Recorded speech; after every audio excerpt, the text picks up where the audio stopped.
Devadula pump హౌస్లో భాగంగా మనం ఉన్నటువంటి ప్లేసు దేవన్నపేట పంప్ హౌస్. ఇది దేవాదుల ప్రాజెక్టులో దేవన్నపేట పంప్ హౌస్ దగ్గర మనం ఉన్నాం. లోపలికి వెళ్ళి చూస్తే 3 మోటార్లు ఆఫ్ అయినాయి. 3 మోటార్లు కూడా పనిచేయడం లేదు. గోదావరి నదిలో కావలసినంత నీళ్ల ప్రవాహం ఈరోజు ఉంది. ఈరోజు కూడా సమ్మక్క బ్యారేజ్ దగ్గర 16,000 క్యూసెక్కుల నీళ్లు పోతా ఉన్నాయి. నదిలో నీళ్లున్నాయి, రైతాంగానికి నీళ్ళు అవసరం ఉంది. కానీ దేవన్నపేట రిజర్వ్ మన పంప్ హౌస్ లో 3 మోటార్లు కూడా ఆఫ్ చేసి పెట్టారు. మీ అందరికీ తెలుసు, గత సంవత్సరం మార్చి 18వ తేదీ 2025 మార్చి 18వ తేదీ ఈ జిల్లా ఇన్ఛార్జ్ మంత్రి పొంగులేటి గారు, జిల్లా మంత్రులు వచ్చి ఇక్కడ హడావిడి చేసినారు. మోటార్ లాంచ్ చేస్తున్నాం, ఇక ఎంత రాత్రి అయినా సరే ఇక్కడనే పండుకుంటాం, మోటార్ లాంచ్ చేసే పోతాం ఇడికేలని పెద్ద పెద్ద మాటలు మాట్లాడారు. మోటార్ లాంచ్ చేయకుండానే గాలి మోటార్ ఎక్కిండ్రు, హైదరాబాద్ చేరిండ్రు. గత సంవత్సరం ప్రభుత్వ నిర్లక్ష్యం వల్ల సకాలంలో ఈ పంప్ హౌస్ మోటార్లు ఆన్ చేయకపోవడం వల్ల 60,000 ఎకరాల్లో పంట నష్టం జరిగింది. పోనీ ఈ సంవత్సరం అయినా నీళ్ళు ఇస్తారా అంటే 20 రోజులు నడిపినరు, రిపేర్ వచ్చిందని చెప్పి ఈ నెల 10వ తేదీ నుంచి ఇక్కడ మోటార్లు లిఫ్టింగ్ ఆగిపోయింది. అంటే దాదాపు 10 రోజుల నుంచి మోటార్ లిఫ్టింగ్ ఆగిపోయింది. ఇక్కడ మోటార్ల నుంచి పంపింగ్ ఆగిపోవడం ద్వారా అటు జనగామ జిల్లా, ఇటు పాలకుర్తి, ఇటు స్టేషన్ గన్పూర్, గండిరామారం రిజర్వాయర్ కు లిఫ్టింగ్ ఆగిపోయింది. ఇలా గండిరామారం లిఫ్ట్లు ఎందుకు నడుస్తలేవు అంటే వాటర్ లెవెల్ లేదు అంటున్నారు. ఇక్కడ మోటార్లు ఎందుకు నడుపుతలేరు అంటే లెవెల్ ఫుల్ ఉన్నా సార్ అంటారు. మరి లెవెల్ ఫుల్ ఉంటే గండిరామారం లిఫ్ట్ పనిచేయాలి కదా. అక్కడనేమో నీళ్లు లేవు అని గండిరామారము తదితర లిఫ్ట్లన్నీ ఆఫ్ చేసినారు. ఇక్కడేమో మోటార్లు నడుస్తలేవు. అసలు విషయం ఏందో తెలుసుకుందామని చెప్పి మేము దేవన్నపేట పంప్ హౌస్కి వస్తే రిపేర్ వచ్చింది సార్, మాకు సాఫ్ట్వేర్ ప్రాబ్లం వచ్చింది, మాకు మోటార్లలో ప్రాబ్లం వచ్చింది అని చెప్తున్నారు. గత సంవత్సరం మంత్రులు వచ్చి హడావిడిగా మేము థర్డ్ ఫేజ్, అసలు ఈ థర్డ్ ఫేజ్ చేసిందే బీఆర్ఎస్ పార్టీ. 99.5% పనులు బీఆర్ఎస్ పార్టీయే పూర్తి చేసింది. కేవలం ఒక 1%, 0.5% పనులే మిగిలి ఉండే. ఆ పైన రూఫ్ ఒకటి, కొద్దిపాటి కనెక్షన్స్ తప్ప 99% బీఆర్ఎస్ ప్రభుత్వమే ఈ పనులన్నీ పూర్తి చేసింది. వరల్డ్స్ లార్జెస్ట్ టనల్ ఇది. సింగిల్ టనల్ ఒకటి ఎక్కడైనా కట్టిందంటే ఇదే టనల్. ఈ టనల్ రామప్ప నుంచి ఉనికిచెర్ల వరకు 49.5 కిలోమీటర్ల టనల్ ఇది. అంటే ఒక సింగిల్ టనల్, ఇరిగేషన్ టనల్ ప్రపంచంలో అతిపెద్ద టనల్ ఏదంటే ఇది 49.5 కిలోమీటర్ల టనల్. ఎన్నో వ్యయ ప్రయాసాలకు, ఎన్నో ఇబ్బందులు వచ్చినా, ఎన్నో ఛాలెంజెస్ ను కూడా ఎదుర్కొని ఈ టనల్ బీఆర్ఎస్ ప్రభుత్వం పూర్తి చేసింది. అండ్ ఇక్కడ ఉన్న పంప్ హౌస్ ఏదైతే ఉందో ఇది ఇండియాలో కాదు ప్రపంచంలోనే లోతైనటువంటి పంప్ హౌస్. 155 మీటర్ల లోతైనటువంటి పంప్ హౌస్, 25 మీటర్స్ డయా షాఫ్ట్ తోని 155 మీటర్ల లోతైన పంప్ హౌస్. ఇవన్నీ కూడా బీఆర్ఎస్ హయాంలోనే పూర్తి చేశాం. కానీ ఇలా కాంగ్రెస్ పార్టీ నిర్లక్ష్యం వల్ల వరంగల్ జిల్లాలో దేవాదుల రైతులకు తీవ్రమైన అన్యాయం జరుగుతూ ఉంది. ఆ రోజు దేవాదులకు అన్యాయం చేసింది కాంగ్రెస్ పార్టీ. 10 ఏళ్ల కాంగ్రెస్ పాలనలో దేవాదుల ప్రాజెక్టు పనులు నత్తనడిక నడిచాయి. మళ్ళీ ఈరోజు కాంగ్రెస్ ప్రభుత్వం అధికారంలోకి వచ్చి 2.5 సంవత్సరాలుగా వస్తుంటే దేవాదుల ప్రాజెక్టు పనులు ఎక్కడేసిన గొంగల అక్కడే అన్నట్టు 2.5 సంవత్సరాలుగా అంగుళం కూడా ముందుకు పోవడం లేదు. అసలు దేవాదుల ప్రాజెక్టును అద్భుతంగా తీర్చిదిద్దింది కేసీఆర్ గారు. ఆ రోజు గతంలో దేవాదుల ప్రాజెక్టును నాటి తెలుగుదేశం కాంగ్రెస్ పాలనలో అక్కడ నది మీద బ్యారేజ్ లేకుండా నది ప్రవాహంలోనే నీళ్లు తీసుకుంటామంటే 100 రోజులు కూడా నదిలో నీళ్లు అందని పరిస్థితి, 100 రోజులు కూడా దేవాదుల మోటార్లు పనిచేయని పరిస్థితి. కానీ కేసీఆర్ గారు బాగా ఆలోచించి సమ్మక్క బ్యారేజీని కట్టిన తర్వాత సంవత్సరంలో 365 రోజులు దేవాదుల నుంచి నీళ్లు తీసుకునే విధంగా బీఆర్ఎస్ ప్రభుత్వం పనిచేసింది.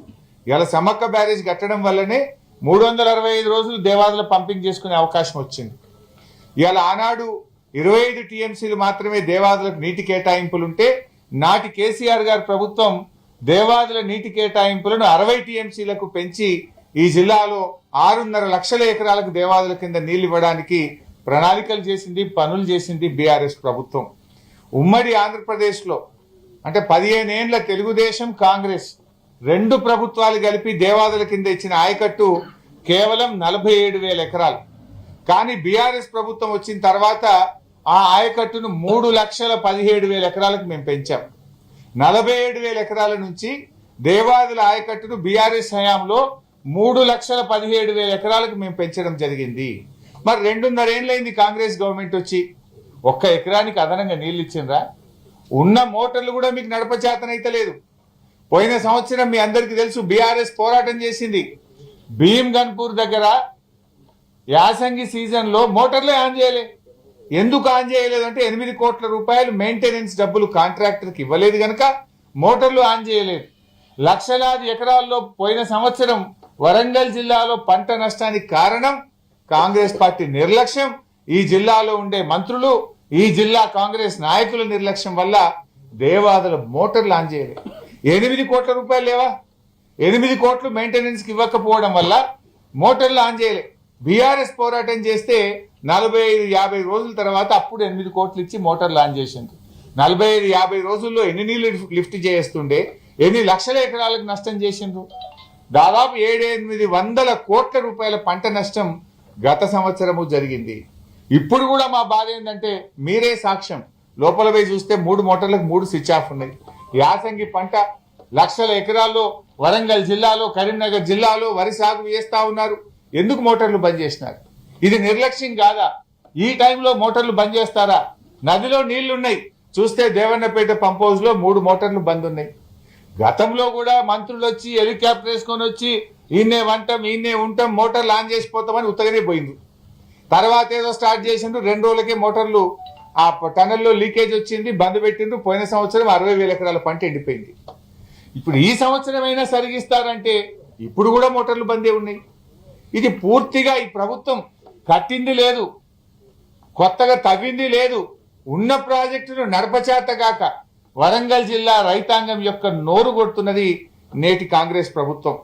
అంటే సమ్మక్క బ్యారేజ్ కట్టింది మేము, ఫేజ్ 1 ఫేజ్ 2ను పూర్తి చేసింది మేము, ఫేజ్ 3లో లాంగెస్ట్ టన్నెల్ను, డీపెస్ట్ పంప్ హౌస్ ను నిర్మించింది మేము. కానీ ఈ ప్రభుత్వం కనీసం నడపలేకపోతా ఉంది. ఇలా బీఆర్ఎస్ హయాంలో 7,300 కోట్ల రూపాయలు దేవాదుల ప్రాజెక్టు మీద మేము ఖర్చు పెట్టాం. 7,300 కోట్లు ఖర్చు పెట్టాం. ఈ ప్రాజెక్టులో 80% పైగా పనులు పూర్తి చేసినాం. 80% పైగా పూర్తి చేసినాం. 47,000 ఆయకట్టును 3,17,000 ఎకరాలకు ఆయకట్టు పెంచాం. భూసేకరణ 33,000 ఎకరాలు ఈ ప్రాజెక్టుకు అవసరం ఉంటే 30,000 ఎకరాల భూసేకరణ బీఆర్ఎస్ హయాంలో పూర్తి అయిపోయింది. ఇక ఉన్నదెంత? 3,000 ఎకరాలు. 3,000 ఎకరాలు భూసేకరణ చేస్తే 1,000-2,000 కోట్ల రూపాయలు ఖర్చు పెడితే దాదాపు 2,40,000 ఎకరాలకు ఇంకా ఆయకట్టు వస్తుంది. 2.5 సంవత్సరాలు అయింది, 200 కోట్లన్న ఖర్చు పెట్టిందా? ఎందుకు దేవాదుల మీద నిర్లక్ష్యం చేస్తున్నారు? బీఆర్ఎస్ పార్టీ ఏమో 7,300 కోట్లు ఖర్చు పెట్టి 3,17,000 ఎకరాలకు నీళ్లు ఇచ్చింది. 80% ప్రాజెక్టులు బీఆర్ఎస్ పూర్తి చేసింది. మరి 2.5 సంవత్సరాలైంది కాంగ్రెస్ ప్రభుత్వం వచ్చి. మరి కాంగ్రెస్ ప్రభుత్వం చెప్పిన మాటలు విని ప్రజలు మిమ్మల్ని గెలిపించారు జిల్లాలో. మరి మీరు గెలిచిన పాపానికి రైతులకు శాపం ఎందుకు? ఉన్న మోటార్లు ఎందుకు నడపరు? కొత్తగా ఆయకట్టు ఎందుకు క్రియేట్ చేయరు? భూసేకరణ ఎందుకు జరగడం లేదు? 33,000 ఎకరాల్లో 30,000 ఎకరాలు బీఆర్ఎస్ హయాంలో పూర్తయింది. మిగతా 3,000 ఎకరాల భూసేకరణ చేసి మిగతా 10-20% పని పూర్తి చేస్తే 2,40,000 ఎకరాలకు ఆయకట్టు వస్తుంది కదా. ఎందుకు కాంగ్రెస్ పార్టీ ఫెయిల్ అవుతుంది? కాంగ్రెస్ పార్టీ మాటలే తప్ప చేతలు ఉండవా? నేను ఇంకో విషయం మా మీడియా మిత్రులకు గుర్తు చేస్తా ఉన్నా. ఈ ప్రభుత్వం వచ్చిన తొలి నాళ్లలో మే 2024 ఈ జిల్లాకు మంత్రులు వచ్చి రివ్యూ పెట్టారు. మే 2024 రివ్యూ పెట్టి ఏం చెప్పింది తెలుసా? 2026 మార్చి కల్లా దేవాదుల పూర్తి చేస్తాం, మేమే స్టార్ట్ చేసినాం, మేమే పూర్తి చేస్తాం, 2026 మార్చి కల్లా దేవాదుల ప్రాజెక్టు పూర్తి చేసి ప్రారంభం చేస్తాము అన్నారు. ఇప్పుడు ఎక్కడున్నాం? 2026 ఫిబ్రవరి వచ్చింది, ఒక నెల ఉన్నది వాళ్ళు చెప్పిన డేటు, ఇంకొకటే నెల ఉంది కదా. మరి కనీసం 10 పైసల పని అయిందా? బ్యాలెన్స్ వర్క్ లో పైసా పని అయిందా? 10 పైసలు పైసా పని మీరు వచ్చిన తర్వాత 2 పంటలకు రైతు బంధు ఎగ్గొట్టిండ్రు. 24 గంటల కరెంటు పోయి 12 గంటల కరెంటుకి వచ్చింది. ఎప్పుడు ఆటో డ్రైవర్ చెప్తే ఇంటికాడ యూరియా పడుతుండే, యూరియా బస్తాలకు కరువు వచ్చింది, చెప్పులు లైన్లో పెట్టే కాలం వచ్చింది. కరెంటు బాయే, రైతు బంధు బాయే, పంటల బీమా బాయే, ఉన్న ప్రాజెక్టు దేవాదు లాంటి ప్రాజెక్టులు కూడా నడపక పంటలు ఎండబెట్టే పరిస్థితి వచ్చింది. ఏంది మీ రైతుల పట్ల మీ చిన్న చూపేంది?